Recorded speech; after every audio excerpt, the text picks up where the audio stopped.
Welcome to StudyLeap.pk, your trusted guide for study abroad, visas, and global opportunities. Now, you've probably heard all about New Zealand's fast track to residency, right? But what happens if your job isn't on that VIP list? What if you're a welder, a bus driver, or a care worker? Is there still a path for you?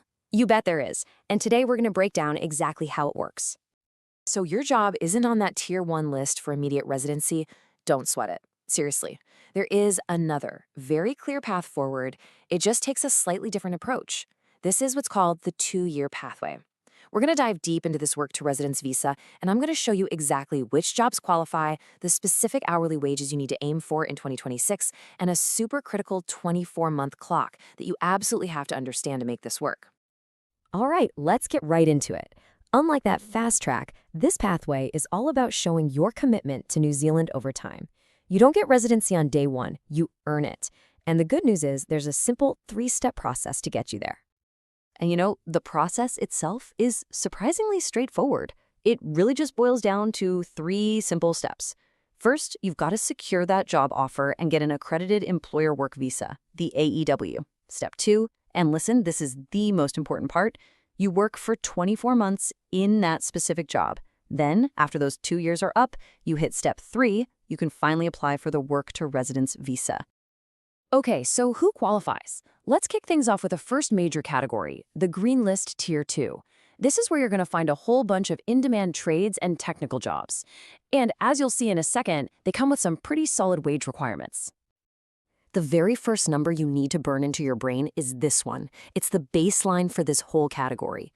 If your Tier 2 job is on the list but doesn't have a specific wage called out, you have to earn at least $33.56 per hour. Think of this as the absolute minimum, your starting point for any negotiation. Now, for some of the real high-skill trades, that wage requirement takes a big jump.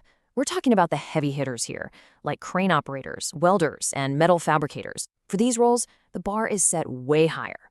You're going to need to land a job that pays at least $43.63 an hour. And just so you know, this rate officially kicks in from August 2025.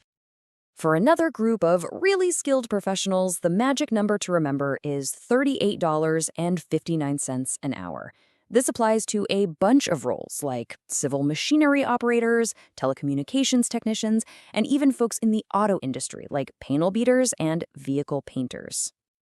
And just to show you how high the demand is in some areas, get a load of this. If you're a building associate, the wage requirement is one of the highest on the entire Tier 2 list. It comes in at a very specific $50.34 per hour. Wow! Okay, let's do a quick summary just to lock in those numbers. You can see the clear tiers here, right? We've got over $50 for building associates, over $43 for those key trades, just under $39 for another group, and then that baseline of $33.56 for pretty much everyone else on the Tier 2 list. But wait, what if you don't work in construction or tech? Is that it? No way. New Zealand has also set up these special sector agreements for essential services. These agreements basically open up another pathway to residence for people in really crucial jobs, like care and transport. For the care workforce, which covers jobs in aged care and other support services, the wage you need to hit is set at $28.25 per hour. And just like all the others, you've got to work in that sector for 24 months to qualify for your residency. Now, over in the transport sector, they've got a specific rate just for bus drivers. The requirement here is an even $28 an hour. It's a nice, clear target for anyone who's looking to build a career in public transport over in New Zealand. But, and this is an important but, for other transport jobs, like trucking or maritime roles, the rate jumps right back up to that green list baseline of $33.56 per hour. So it's really important you know which specific category your transport job falls into. Okay, we've gone over the jobs, we've gone over the wages. Now I really need you to pay very, very close attention to this next part. This is a critical rule that so many people misunderstand, and honestly, it can make or break your entire residency application. This quote says it all, doesn't it? Here is where people get rejected. The pathway to residence isn't just about putting in your time in the country for 2 years. It's all about proving you earned the right amount of money during that time. So here's the crucial point. It's called the 24 out of 30 rule. You have to prove that you earned that required hourly wage for at least 24 months inside the 30-month period right before you send in your residence application. This gives you a little 6-month buffer for things like holidays or time between jobs, but you cannot fall below that 24-month earnings requirement. And this brings us to something that I call the inflation trap. See, while you're on your current accredited employer work visa, your wage requirement is locked in. So if the government raises the median wage, you don't need a pay raise to keep your current visa. But, and this is a big but, when you go to apply for that new residence visa after your 2 years, you have to meet the new, probably higher, wage threshold that's in effect at that future date. So what's the strategy? What do you do? It's simple, but it's absolutely vital. When you are negotiating your job offer, whatever you do, do not aim for the exact minimum. You need to try and negotiate a salary that is slightly above the required threshold. This gives you a safety buffer. It protects you in case those wage requirements go up before you're ready to apply for residence. So look, whether you're a crane operator aiming for over $43 an hour or a care worker targeting that $28.25 mark, the path is clear. Work for 2 years at the required wage and then apply for residence.